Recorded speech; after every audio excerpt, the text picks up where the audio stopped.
Written, produced, and directed by Robert A. Arthur and David Kogan. Starring one of radio's foremost actors, Cliff Carpenter.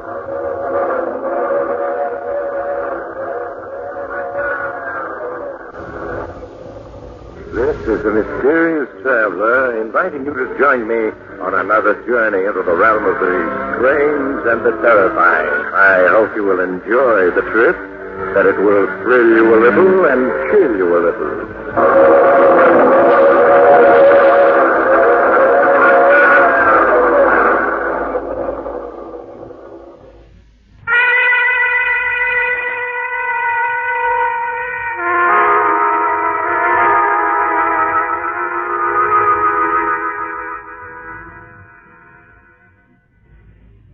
Any of you are still listening in, not having fled yet, I have a confession to make.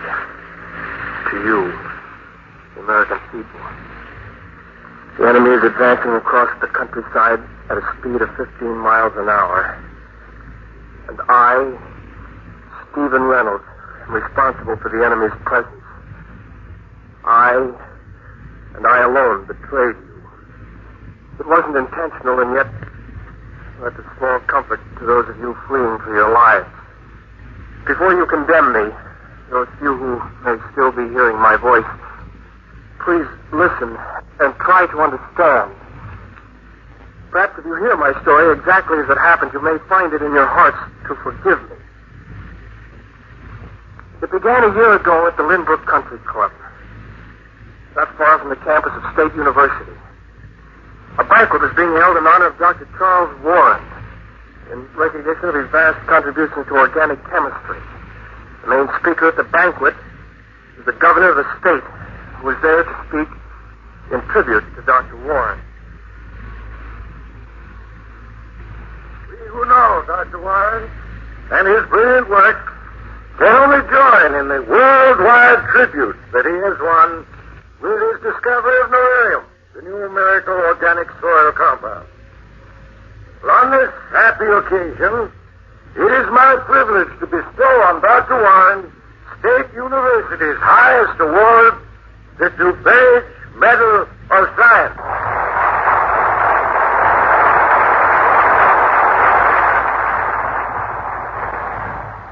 Captain Thomas, ladies and gentlemen, this is indeed a happy moment in my life. For a scientist, there can be no greater reward than in serving his fellow men and bringing knowledge and light where there was none. The discovery of beryllium begins a new era. For with this new organic compound, man is now able to revitalize soil that has been barren for hundreds of years.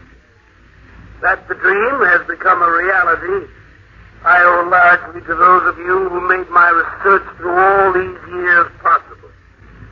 Without your kindness and invaluable aid, the discovery of beryllium would not have been possible. Thank you.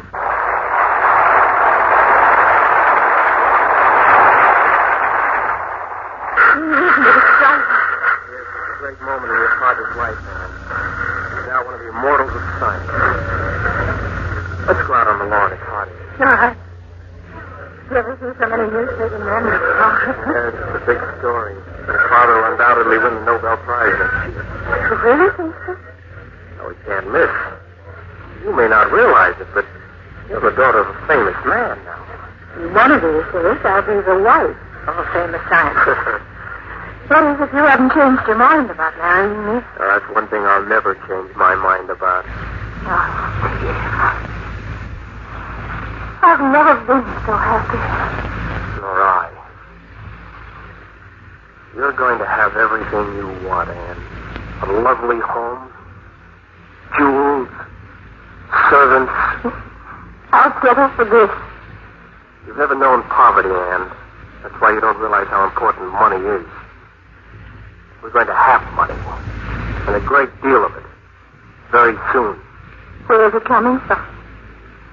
For the past few months, I've been working secretly on an experiment. If I meet with success, and I expect to, we'll be wealthy beyond our dreams. An experiment? What sort of experiment, Steve? Your father, after years of research, has discovered an organic compound that revitalizes barren soil. My experiments, Anne, approach the problem of food productivity on a different basis. How? Can you imagine what it would mean to mankind if a wheat crop could be grown in 2 weeks instead of the 4 months it takes? Think of 10 wheat crops a year where before there had been only 2. But that's impossible. Nothing's impossible. Think of it, Anne. Crops literally growing overnight.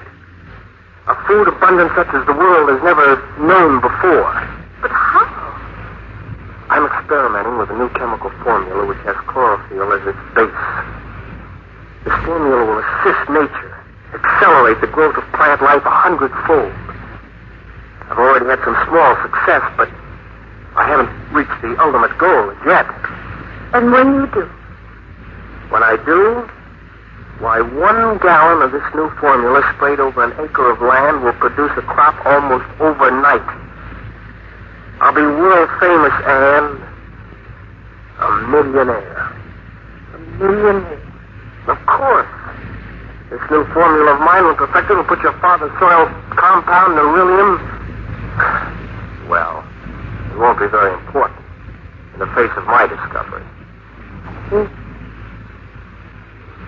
Steve, this experiment, is it important because it'll be a great scientific advance? Or because it'll make you wealthy? Why, I'm working for science and humanity, and you know that. But there's no harm in wanting to be wealthy, is there?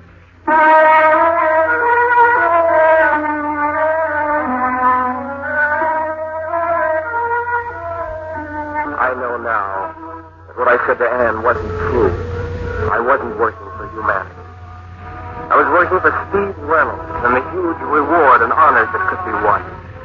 Yes, I wanted success more than anything else in life, no matter what the cost. In the months that followed, I worked day and night, rarely leaving the laboratory. One experiment followed another as I searched for the right formula. Then one day I was called by Dr. Warren's secretary and asked to come to his office. Steve, I have here your progress report for the past 6 months. You seem to have made little, if any, progress in your study of soil erosion. Well, to tell the truth, I've given up my study of soil erosion. I'm working on something else. From your report, I guessed as much. Steve, I dislike saying this, but we can't ignore the obligations of your fellowship. I'm afraid I'll have to ask you on behalf of the trustees to give up whatever experiment you're engaged in. I won't do it. I've been at it months, working day and night on this experiment. I'm too close to success now to give up. Steve, the trustees... When I'm succeeded, and I will, I'll be world famous. Wealthy. One of the great scientists of all time. I see. You've got to keep that progress report of mine from the trustees so that they don't interfere. There must be some excuse you can give them. I'm sorry, Steve, but I must pass it along to them. Those are the rules. I'm asking you to break the rules. I can. Not for you, myself, or anyone else. Anne has told you my experiments, hasn't she? I know. You don't want me to succeed, do you? That's why you won't help me. Now, Steve, you're overworked, nervous. Otherwise, you just... Nothing will stop me, do you hear? Not you, nor the trustees, or the whole university. I'll go on with my experiments, and I'll succeed.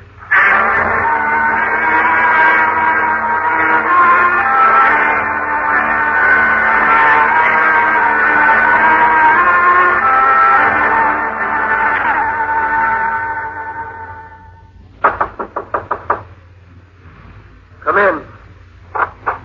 Steve? Oh, it's you, Anne. What your father told me, you've quarreled and you resigned your fellowship? That's right. I'm clearing my things out of this lab and leaving. Where are you going? I've rented a small farm 20 miles out of town. I'm going to continue my experiments there. Steve, you can't leave the university, not like this. It'll be a mark against your career. Before I'm finished, your father, the trustees, and the whole university will come to me hat in hand. You speak your father as though he were your enemy. He's no friend. That I can tell you. If he had wanted, he could have withheld that report from the trustees. You're so determined to achieve success that you're blind to everything else. You've lost all sense of perspective. So you're on your father's side. That's because he's right. You value fame and money above everything else. And why not? Is there anything else in the world that counts? Steve, you're like a stranger. I think our being married would be a mistake. Perhaps it would. Here's your ring. Bye.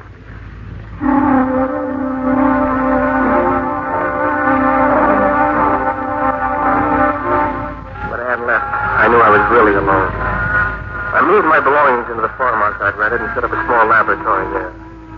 Went back to working day and night, for I knew it was a race against time. I had exactly $700 to my name, and once that was gone, I'd have to find a job. The weeks that followed were ones of unceasing work.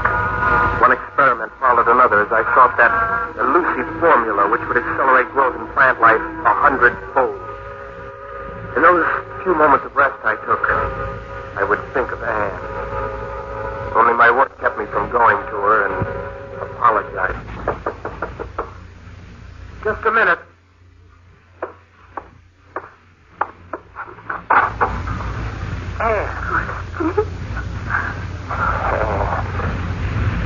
Oh, you sweet darling. I couldn't stay away any longer knowing you were here all alone. Have you forgiven me for the way I am? Oh, yes. Yes. Darling, you don't look well at all. Your eyes are so bloodshot. You've lost weight. Oh, I've been so busy half the time I forgot to eat. How's your work coming? Not so well. I'm on the right trail, I know I am, but I haven't been able to perfect the formula. I'm working on experiment 87 now. How long can you go on? You needn't worry, Anne. Even if I wanted to go on, I can't. My money's just about gone. Don't feel too badly about it. Anne, I'm so close to succeeding. I know I am. But it isn't as though you can't pick up your experiments in the future, Steve. After you've had some rest and a chance to think everything out. Yes, I suppose you're right. Come inside. I'll show you the lab I fixed. All right, darling. I haven't got the fancy equipment that was available at the university, but I do have everything I need. Here we are. How crowded you are here. Yes, you see, each experiment called for a small, separate box of Earth. There are 87 boxes in the room. That's why it's so crowded. Over there's the box with formula number 1. From there, the boxes run across the floor, too. Good night, Steve. Yeah. Formula 87. Formula 87. That box over there. And look. Plant growth. 4 sprouts. Well, what about it, Steve? This morning at 7 o'clock, I planted 4 seeds in this box. Then I injected the soil with formula 87. This morning at 7? Yes, it's now noon. These sprouts grew in 5 hours. 5 hours? And I think I've succeeded. I found the formula. Steve, I have a strange feeling. But I can see those sprouts growing before my very eyes. They are. Those sprouts, what are they? Tomatoes. This rate of growth continues, and by noon tomorrow, these plants will have matured. And they'll be bearing ripe tomatoes.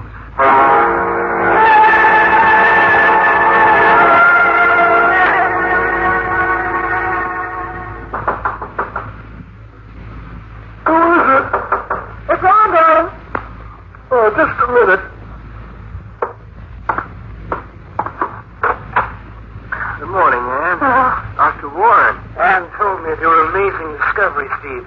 I hope you don't mind my coming here with us. Hello, of course not. Come in. I seem to have overslept. What time is it? 9 o'clock. The tomato plant. Come along. Steve, the plants. They're mature and bearing full-grown green tomatoes. And these plants are from the seeds you planted only yesterday morning? Yes. Here are my notes. 7 a.m., 4 tomato seeds planted. 7:05, 250 cc, the formula 87 injected into the soil. That's incredible. Simply incredible. few more hours, those tomatoes will be ripe, ready to be eaten. Just 30 hours after I planted the seeds. Formula 87 will mean the end of famine. Word.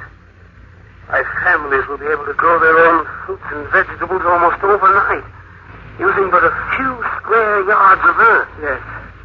Come out into the garden. There should be more to see. More to see? Yes, yesterday afternoon after Ann left, I planted an acre of tomato seeds and sprayed the acre with 5 gallons of Formula 87. Look, Doctor. The acre is completely covered with half-grown tomato plants. By late this afternoon, those plants will have produced a crop of ripe tomatoes.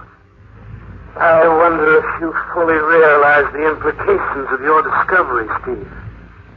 It means the end of agricultural life as man has known it these thousands of years.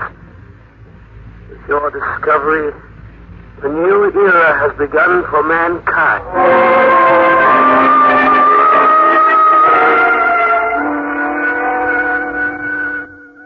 Yes, as we stood there in the garden, there could be no question that every man, woman, and child on Earth would be affected by my discovery. It took no urging on my part to have Dr. Warren and Ann stay on. They were too entranced to leave the garden and the plants that were growing before their very eyes. By 4 o'clock that afternoon, there was an acre of completely ripened tomatoes ready for consumption. Dr. Warren, Ann, and I returned to the house, and I persuaded them to stay overnight. We were all up at dawn, eager to see the plant growth that had taken place during the night. It was Dr. Warren who, as he led us into the garden, made the startling discovery. Steve, look. What is it, Doctor? All I see is an acre of overripe tomatoes. The plant life surrounding the acre. Well, there's nothing but dense overgrowth, Father. Weeds, vines, wild grasses. Look how thick it is. And it's all of 6 feet high. You're right. Yesterday, there was nothing there to speak of. The weeds were just knee-high. Yes, I recall. What does it mean? Well, apparently, when I sprayed the acre where I planted, some of Formula 87 carried a little beyond, causing those weeds and other plants to grow overnight to 6 feet. The question now is, have they stopped growing? Well, come along. Let's have a look. The thicknesses of those weeds. The other plants are like a jungle growth. A jungle growth. Yes, I was thinking the same. It's difficult to tell from here how far it extends. Well, it can't be more than those few feet where I sprayed beyond the acre. Here we are. So let's walk through it. See how deep it is. All right. The two of you had better follow the path I'm making. It's pretty wet through here. Yes. We're almost 30 feet into this growth. How much further does it extend? I don't know. Can't tell yet. Like the high grass of the African hills. Yes. We've come quite a way now. Can't even see the farmhouse behind us anymore. Steve, you sure we aren't going in circles? It can't extend this far. So we're walking a straight line. I've been following the sun. Dad, how far do you think we've come? Oh, at least 100 yards. Well, the growth is beginning to thin out. I think we've reached the outer fringe of it. Yeah, here's the field. Oh, thank goodness we're out of that. Steve, do you realize how many acres that growth covers? At least 10 acres, and it all sprang up since late yesterday afternoon. What do you make of it, Doctor? This Formula 87 of yours not only accelerates the growth of plant life 100-fold where sprayed, but also affects the surrounding acreage. What is it in Formula 87 that causes it to spread? You must realize, Anne, that in this new formula we're dealing with the unknown. Well, perhaps Steve can explain why it caused such a growth on an additional 10 acres. No, I can't, Doctor. As much a puzzle to me as it is to you. What are you doing, Steve? Following up a few small lots to mark how far the growth extends. As of this moment. As of this moment? Yes, Anne. For even a few minutes we've stood here, the growth is continuing. And it's spreading.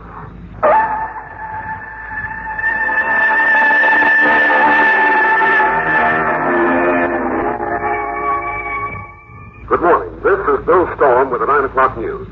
Well, startling news has been coming in over the press wires in the last 10 minutes.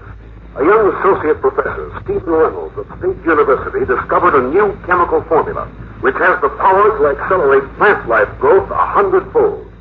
While engaged in experiments on his farm 20 miles outside of Statesville, Professor Reynolds sprayed an acre of land with his new discovery, Formula 87.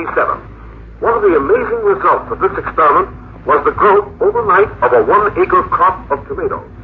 But another result, which seems almost incredible to this reporter, is the news that Formula 87 caused plant life in surrounding acreage to grow overnight into a fantastic growth and become so thick and profuse as to cause on-the-spot observers to compare it to jungle growth. Even more amazing, the growth seems to be spreading in all directions at the rate of 100 acres an hour. Already it has spread over 2,000 acres of land. Agricultural experts and scientists are being rushed to the scene of this phenomenon. Stay tuned for further news flashes during the day.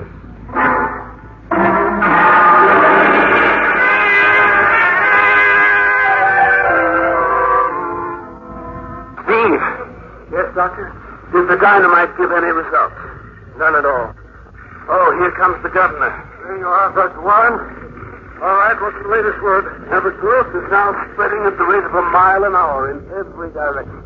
Why, that means thousands of acres of valuable land turning into jungle every hour. Yes, and what's more, it's spreading at an accelerated speed. By evening, it'll be spreading at a rate of 3 miles an hour. Haven't you been able to do anything to stop it? Oh, we've tried dynamite fire, all to no avail.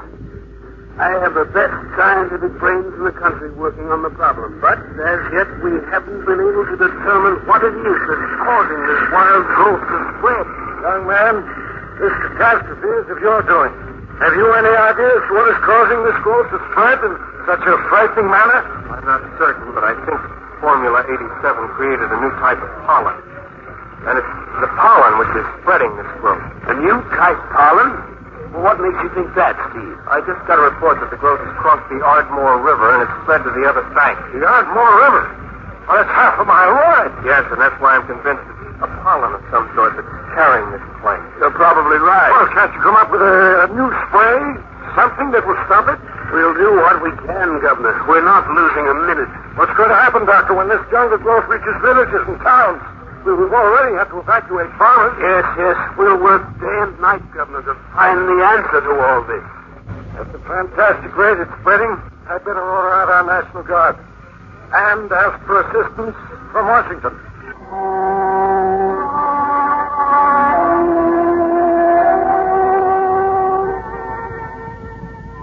This is Bill Storm, speaking to you from the state capitol. Well, the green plague continues to advance, and Governor Thomas has declared a state emergency. Martial law has been imposed with the full approval of Washington. The green plague has spread over an area of 40,000 acres. 4 villages and 2 towns were evacuated shortly before they were engulfed by this advancing jungle growth, which scientists have been unable to explain or halt. These scientists state that the growth is accelerating its advance from hour to hour and is now moving at a rate of 15 miles an hour. Meanwhile, on-the-spot observers state that plants, vines, and trees are literally springing up before their very eyes, and that this fantastic and relentless growth is crushing and destroying all that which lies before it. All residents of the state capital have been evacuated, and momentarily we expect orders to abandon this station. However, full news reports will be continuously broadcast from other stations. Meanwhile, reports from Washington indicate that... Ladies and gentlemen, I have just received the signal that this station is to be abandoned. Tune in to other stations for further news flashes. Steve, we better leave the studio, the station. Leave? Look, you two had better come with me. You heard me broadcast. We're abandoning this station. Come on, Steve. Well, what about those people who may not have been tuned in? May not know about the green plague? Look, Mr. Reynolds, I've done what I was told to do. I'm not responsible for people who didn't hear my warnings. But I am. What? Oh, you mean because... Yes. Well, we'd better get going. There's no time to discuss this. Is the equipment still on? Yes, why? And you leave it, Mr. Storm. I'll follow later. What are you going to do? Some people may tune into the station, may not know what's happening. I'm going to stay here a while longer, broadcast the warning. Then I'll stay, too. Look, I'm leaving. You'd better make up your minds in a hurry. We'll stay for a while. Okay, if that's the way you want it. So long. Still not too late to change your mind. No. Go ahead, Steve. If any of you are still listening in, this is Stephen Reynolds speaking to you from the state capitol. This is to warn you that a terrible force of nature has been unleashed. I, and I alone, am responsible for what has happened. But that's a small comfort to those of you fleeing for your lives, unable to understand the disaster that was brought about by my experiments. Experiments I was interested in for a personal gain, not for the advancement of science and humanity. Perhaps that's the reason. The green plague. It's reached town. Let's get out of here. Give me your hand.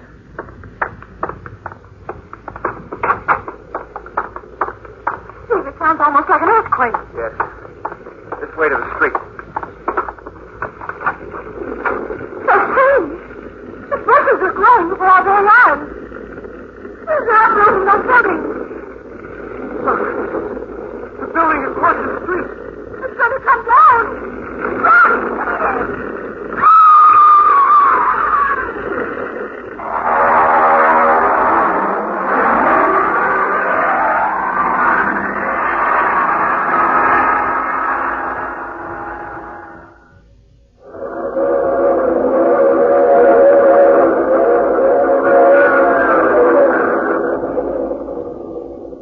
This is the mysterious traveler again. Oh, you have to get off here. I'm sorry. I'm sure we'll meet again.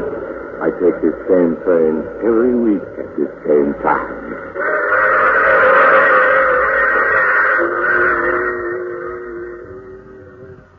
You have just heard The Mysterious Traveler.